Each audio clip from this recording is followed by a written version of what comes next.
Welcome to Penrose Learning, where we make understanding easy. In this video, I will compare Figma versus PowerPoint. Figma is a modern, cloud-based tool primarily for interface design and prototyping, enabling real-time collaboration among teams. PowerPoint, on the other hand, is a long-standing presentation software, best suited for creating linear slide decks and delivering information. We will explore their core differences, focusing on their unique strengths and ideal applications for various projects. Understanding these distinctions will help you choose the right tool for your specific needs. When it comes to collaboration, Figma truly shines with its real-time, multi-user editing directly in your web browser.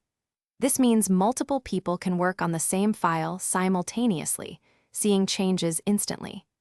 PowerPoint typically relies on file sharing, which can lead to version control issues and delays. Furthermore, Figma's cloud-native nature makes it accessible from virtually any device with an internet connection, offering unparalleled flexibility compared to PowerPoint's traditional software installation requirements.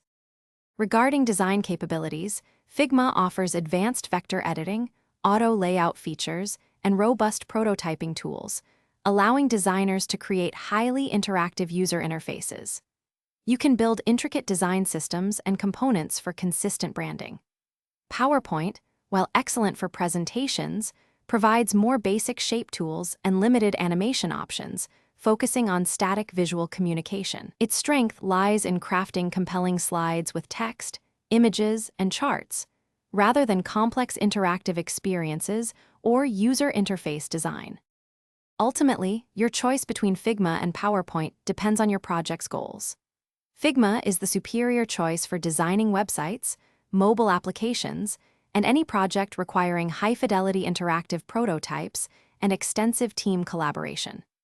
Conversely, PowerPoint remains the undisputed champion for delivering impactful business presentations, academic lectures, and reports where a structured, linear flow of information is key. Consider your primary objective to select the tool that best empowers your creative and communicative efforts.